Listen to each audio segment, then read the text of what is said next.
PwC. I've been at PwC for 8 years now, a couple of those in our external audit practice, and the last 5.5 on our recruiting team over in San Jose. And I've had the pleasure of being the lead recruiter for Cal for this will be my 3rd recruiting season, and I'm so excited to have kicked it off yesterday with our first Haas event that was put on by the student government, and now today with our career summit.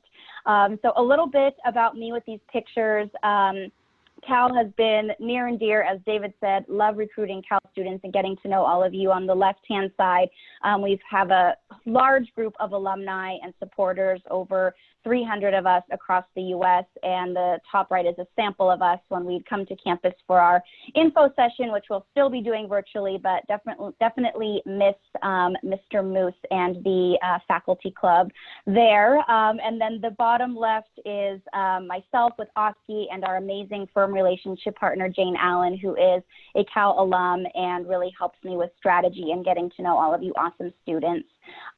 Middle and right, I have 2 loves of my life. Number 1 is my half tabby, half Siamese cat, Benson.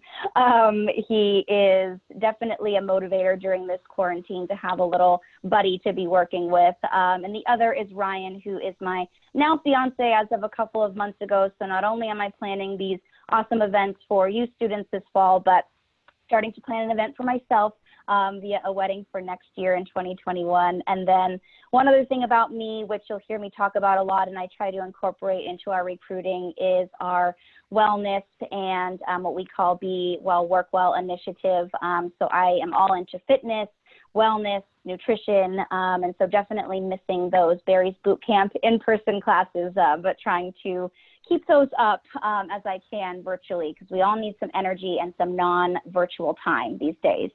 So a little bit about me, and looking forward to getting to know all of you too beyond today. What are we actually going to be talking about? So I want to start off with something that I typically would during a normal session, which is, why is networking important?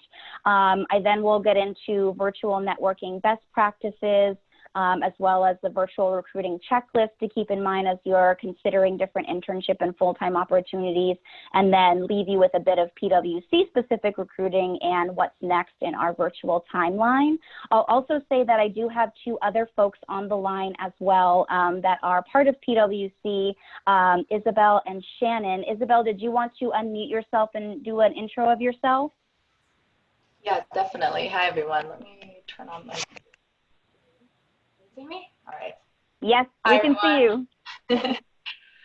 Hi, everyone. My name is Isabel Lee. I am actually a Cal alum, Haas alum as well. I graduated in 2016. I went through the same recruiting process you guys are going through when I was in my senior year of college. And then I have been with PwC ever since. I specifically work in finance and treasury management consulting. I love every aspect of being able to give back. Had such an amazing experience going through recruiting through Cal and Haas itself. So definitely, as we go through the agenda, I would love to give some tips and share kind of my insights that I've had within the last couple of years at PwC. So can't wait to speak with you guys. Thanks. Awesome. Excited too, Isabel. That's one of the positives of this virtual world, is that now we can have all our alum across the U.S. really take part in these events. So super excited to have you. And Shannon, are you there as well? Yes, I'm right here, Alexandra. Hi. Hi, and hello, everyone. My name is Shannon, and I am currently a senior at Cal studying business with a minor in public policy. And I actually got to intern with PwC this past summer virtually. And I got to work with the license management and contract compliance team, which is under the risk assurance line of service. And I'm glad to talk to you guys about my internship experience.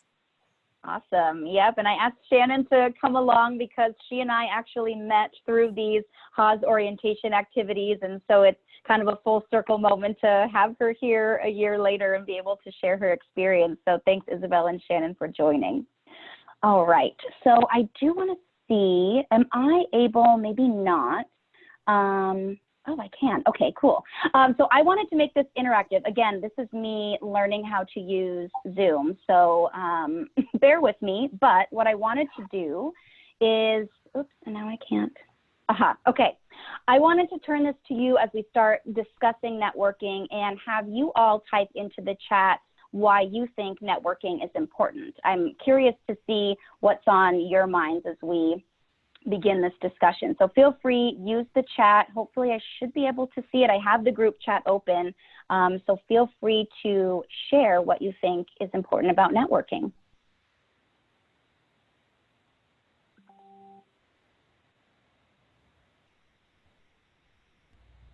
And Isabel, Shannon, I might need you to monitor too in case I can't see the actual chat.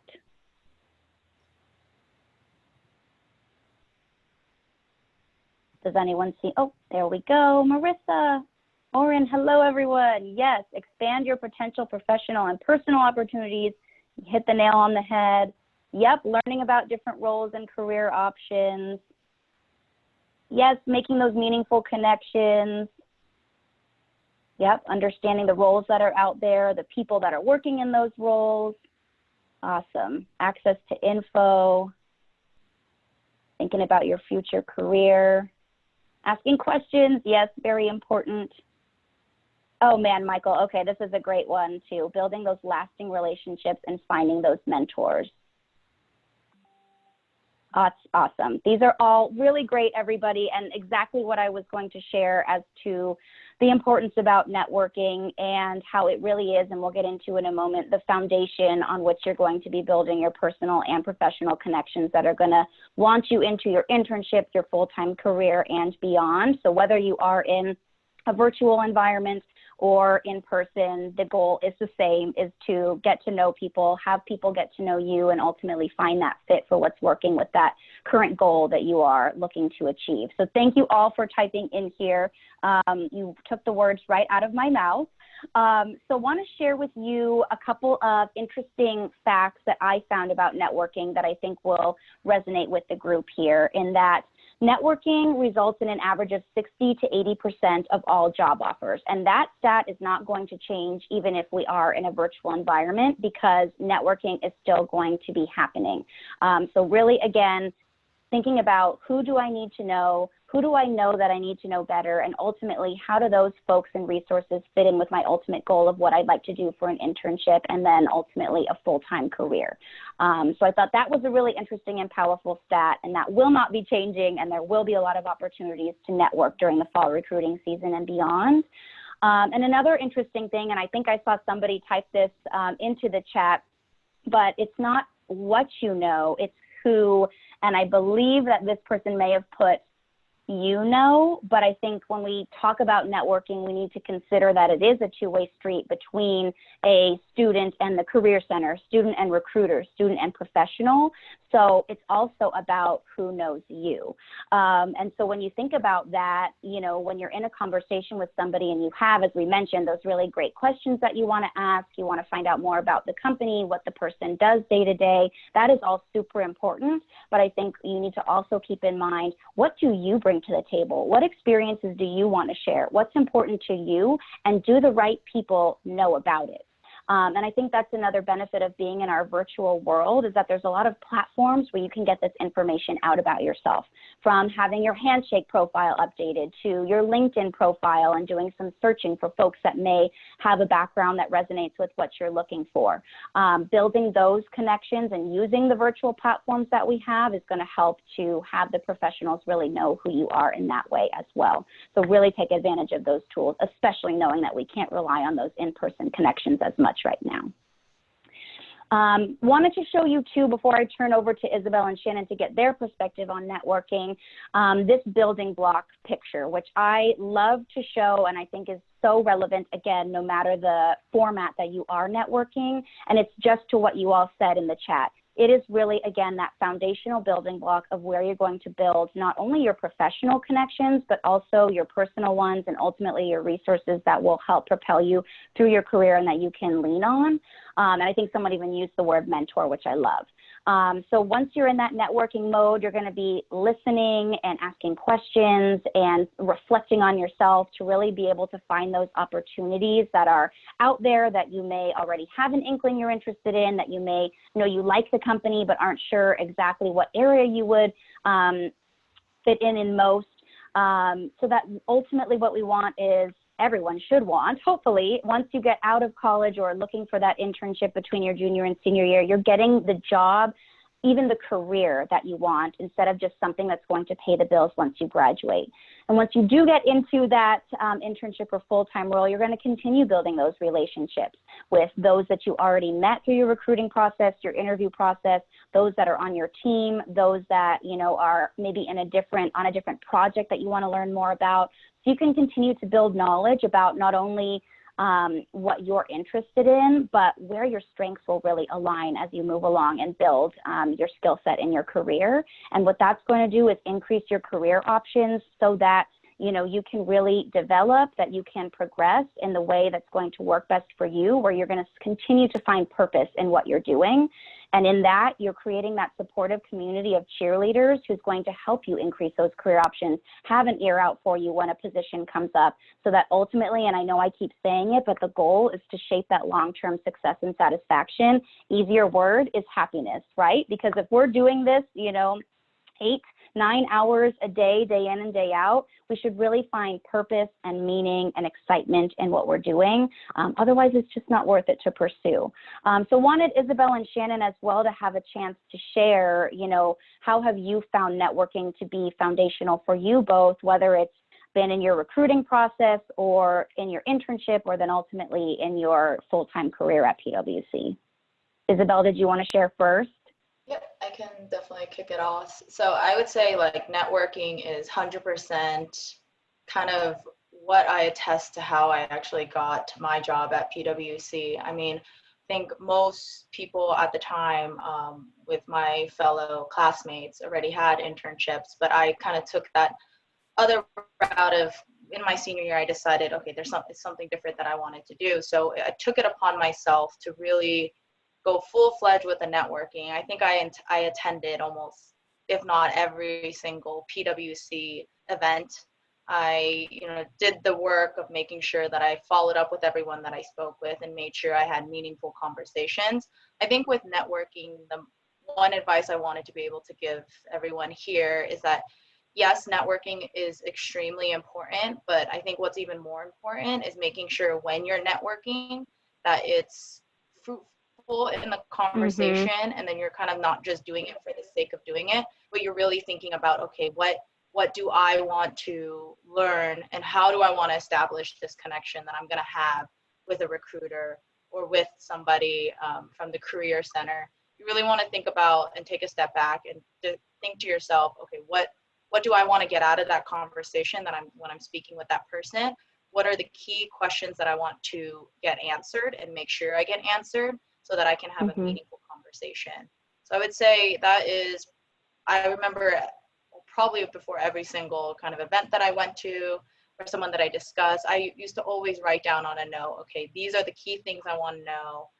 Do some research, do your own due diligence, because you know, this is your career, this is, you know, your life, so you want to make sure that you're going to be able to have key points and make sure it's fruitful. So I would say, yeah, networking is 100% kind of really important. And I think at the end of the day, you want to make sure that it's fruitful into what you really want to build and help your professional relationships.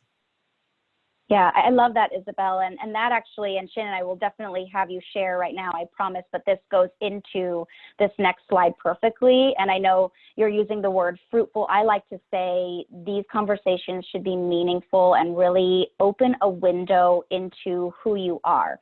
No kind of surface level introduction of, you know, my name's Alexandra, I'm an incoming junior to Haas, I'm double majoring in data science, this is my GPA, but really actually sharing what is meaningful to you. Is it, you know, I'm also, you know, into sustainability, and so have joined some of the relevant clubs on campus, and this is what I've worked on over the summer to really further that. or I'm double majoring in legal studies because I'm really interested in public policy and wondering how that comes into play within PwC. Things that are going to differentiate you, make you memorable, and ultimately then have those meaningful conversations that will open the door to opportunities, because it's been a two-way street where you've asked your questions, to Isabel's point, but you've also then been able to share some information that's going to have us really have what you've said top of mind when we're thinking about different opportunities and openings that we have. So that's great, Isabel. Shannon, what about you? Yeah, I'd have to echo the same thing as Isabel said. For me as a transfer student, I had no idea what networking was when I entered Cal. I had no idea what the Big Four was. And so when I started networking during recruiting season, I really used that opportunity to get to know people working within these different firms and hearing their experiences, but also sharing what I'm looking for in an employer. Mm-hmm. And so I really used that opportunity to sort of not only gather information, but also see where I fit in, because when you are networking with these people, they're essentially representatives of these firms, and they might be people that you work with full time if you were to receive a full-time offer after your internship. And so really getting to know these people and establishing relationships is definitely like the forefront of your career journey. Yeah, I love that. And thank you for sharing that from the transfer student perspective as well. And I know in our panel yesterday, we sort of talked about, you know, how do you stand out in a virtual world? And I know there were some questions floating around transfer students. And I promise at the end of this session, there is going to be a follow-up PwC specific event where we are going to cover recruiting sneak peek, we're calling it, to really help you get a leg up and understand what to expect over the next 4-ish weeks of fall recruitment. So thanks for sharing, Shannon.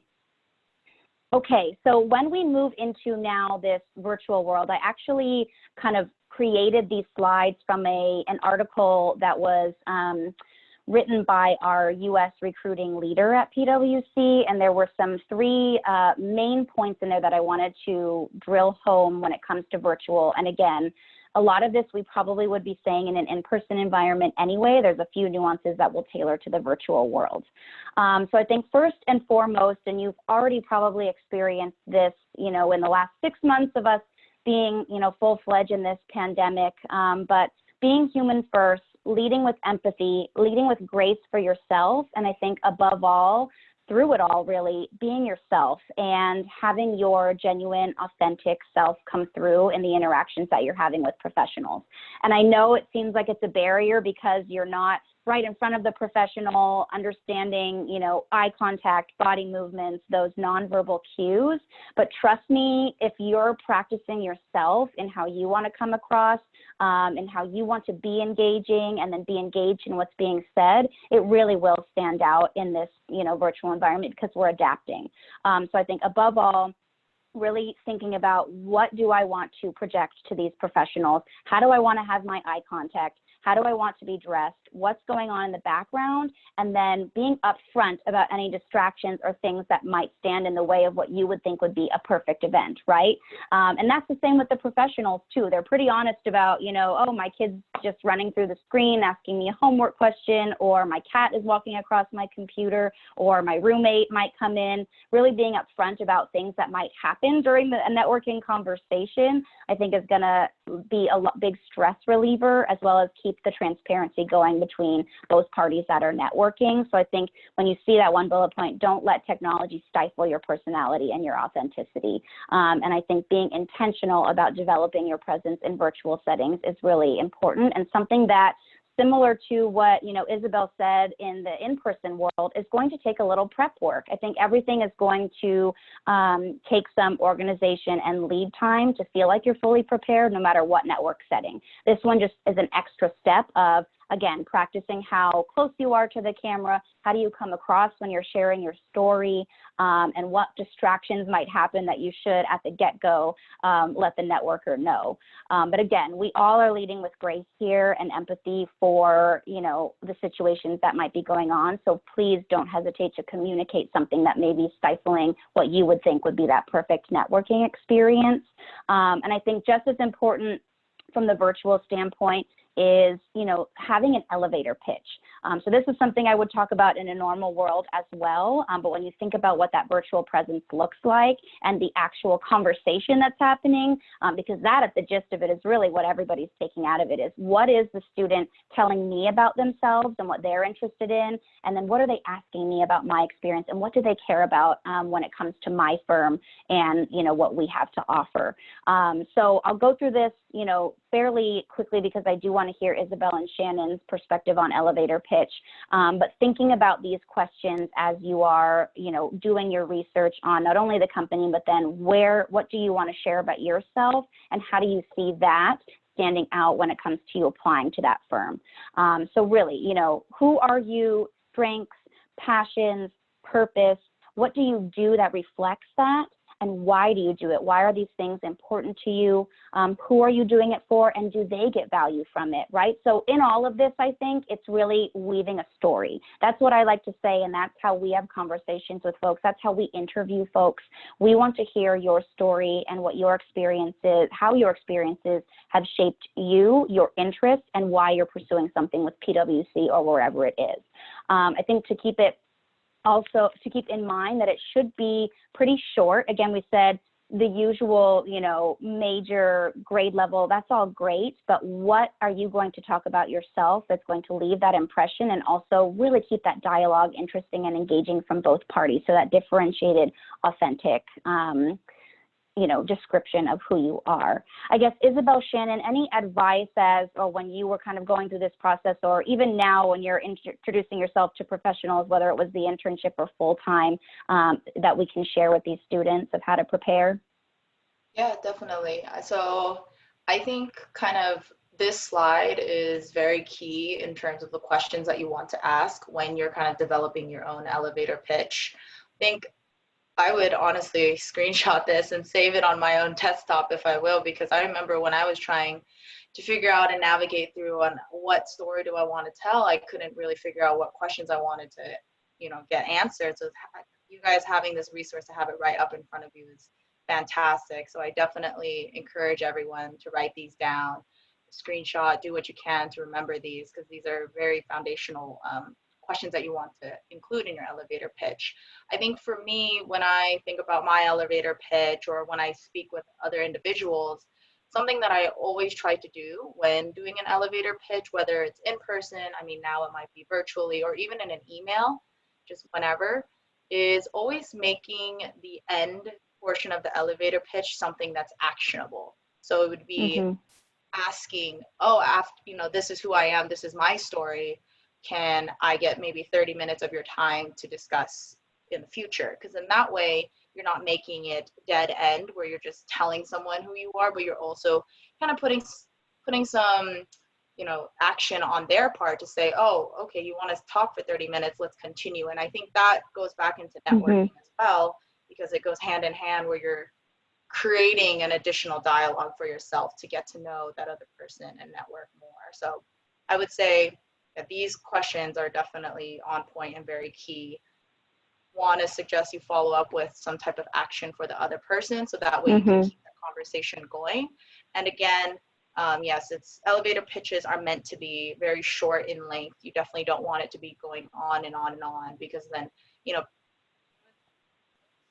such a span of thinking, so you want to make sure that you keep it quick and straight to the point. And one thing I used to always do, I know it might be a little bit different with how things are virtually too. I remember, it's kind of silly, but I remember being in like my dorm or my apartment on College Street in Berkeley, and recording myself on how I speak and like the way that I'm speaking and things of that sort. A lot of the times, I mean, probably almost every single day, you know, I'm speaking to clients. So you have to be very comfortable with the way that you speak, the pace that you're going at. So this is also, you know, along with the element you on later in life when you're just speaking with other people. So I would say take those suggestions. Yes, definitely. Awesome. Thanks, Isabel. What about you, Shannon? Yeah, I agree with all those points. And I think when you're answering these questions as a student, it might be a little bit difficult to answer, especially if you think that you might not have any relevant experience or any experience at all.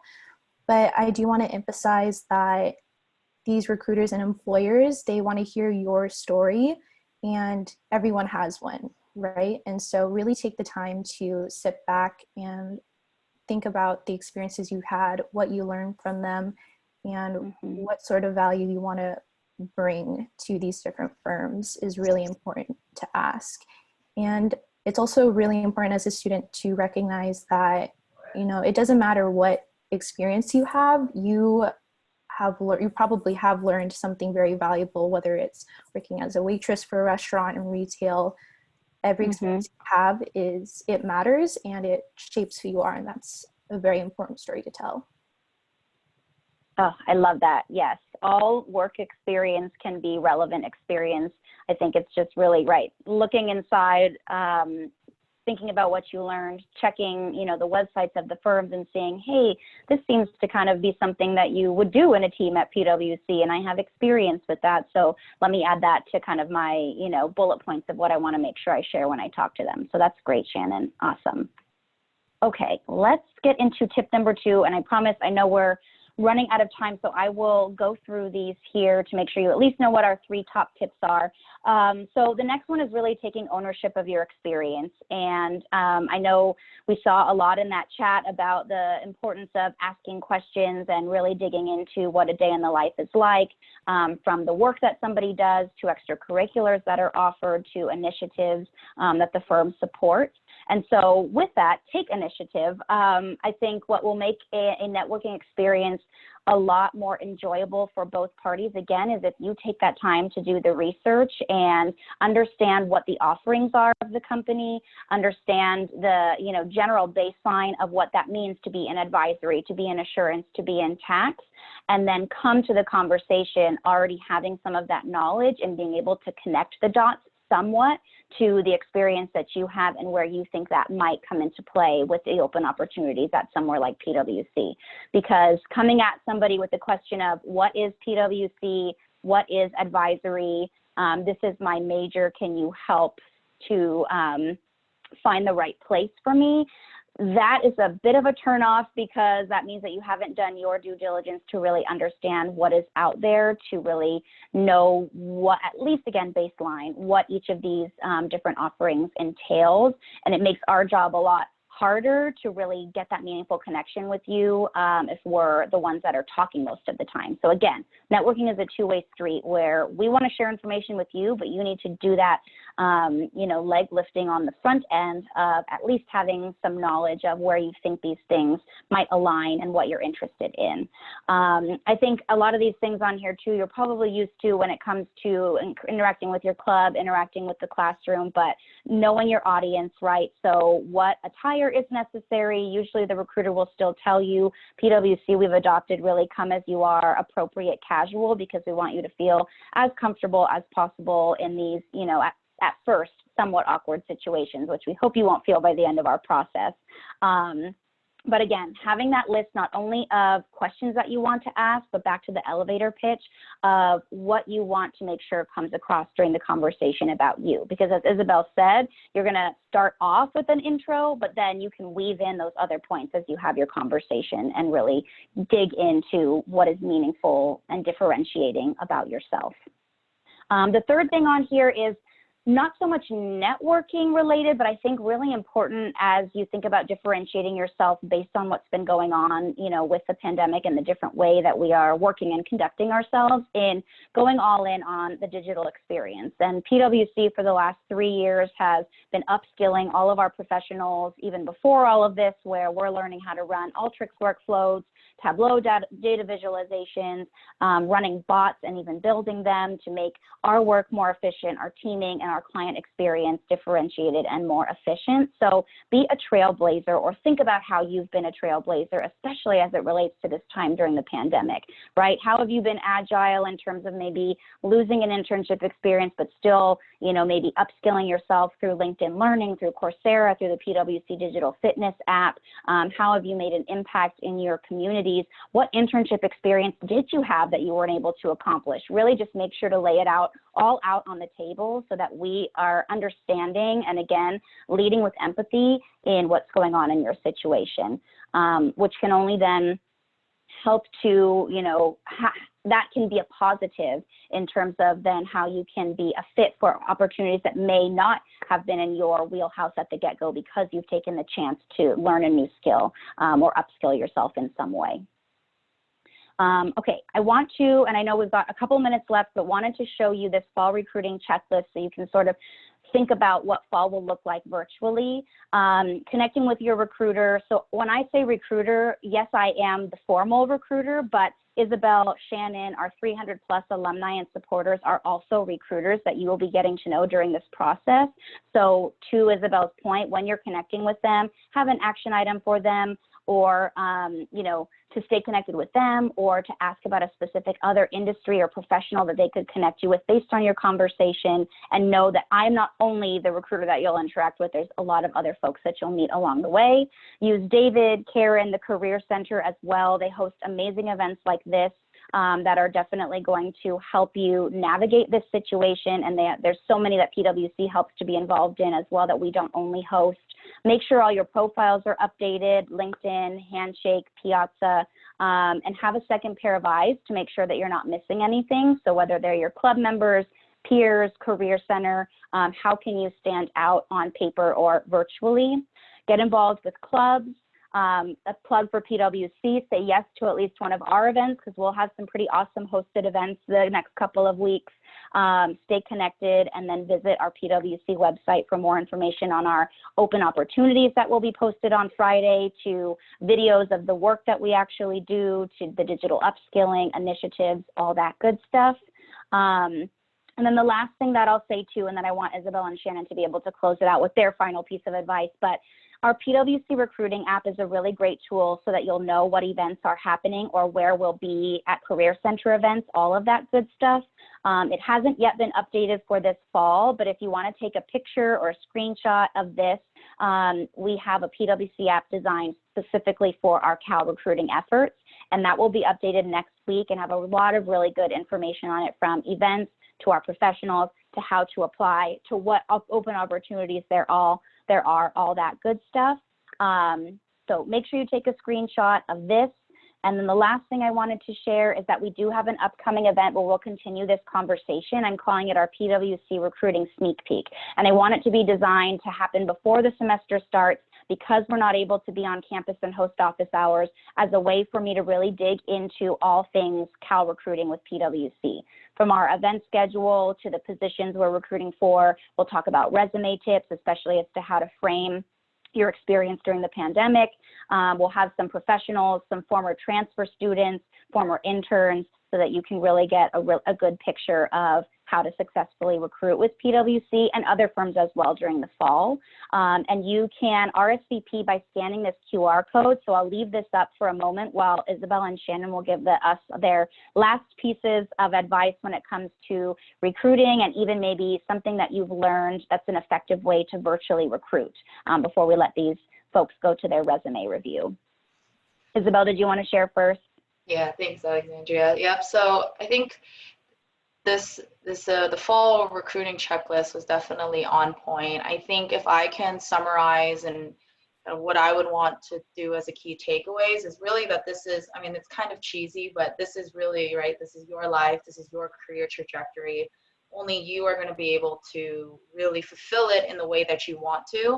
So I stress that you guys do the due diligence of making sure that you are taking the time from your weekends or whenever you have a chance to really research our pwc.com careers website to find out exactly kind of the type of structure that we have, what type of different service offerings do we have. And again, going back that it is also okay to ask questions, but these questions that you have could you could utilize as a way to network with fellow PWC people that you are in connections with. So I really hope that you guys take full-fledged in all the opportunities that we have at PWC. Again, downloading that app and really connecting with folks from the team would really be awesome for you guys. So I wish you guys all the best of luck. And if anyone else is joining later today, I will see you guys there. Thanks. Awesome. Yep. Isabel, myself, and a couple other professionals will be in a breakout room for that networking session. So you can ask us more questions there. And Shannon, what about you? What's some advice you give in this virtual recruiting world? I would say don't count yourself out just because you don't have enough experience or the right experience. You all have something you can bring to the table, and it's all just a matter of being able to communicate that. Yep, love that. And more to come, and uplifting conversation on that August 25th event as well. Again, the recruiters are here for you. Our professionals understand the situation. You know, we're dealing with adjustments ourselves. You saw me not know how to log in to the Zoom as a host. So we're all learning these different platforms, navigating this virtual world. We're in it together. And, you know, David, Karen, myself, the other recruiters, we are here to support you and help you through this crazy time, but it will all work out. And as Shannon said, don't count yourself out. Really make sure to think about your story and what you want to share about your experiences when you're networking. David, I think you're on mute. I see you talking. Thank you. I was just wanting to thank Isabel, Shannon, and you. It says Karen under your picture at the moment. Yeah, I know. And thank you for the students for putting up with all the trouble we were having. It doesn't seem as if it was just our presentation. The others are going in parallel. I think they had about 28 Karen Lynns on some of the other channels. So I think PwC are quite right not to use Zoom. We'll get the hang of it. It's a new tool. We use WebEx, Microsoft Teams, and Google Meet. So we have everything else in the gamut, but not Zoom. So all the students will get used to some different tools depending on the firm, I think. I think from now on, every recruiter is going to be known as Karen Lynn. Yeah. Awesome. Well, again, everyone, we will be on the networking in a couple of hours, so you'll be able to get more info and deep dive into what you heard about during this session as well, and get a taste of networking in a virtual world. Thanks, David. Wish me luck in the next session. Yes, lots of luck. Awesome. Thanks, Isabel. Thanks, Shannon. Bye, everyone. Bye, everyone. Thank you guys so much. Thanks. Take care. Bye.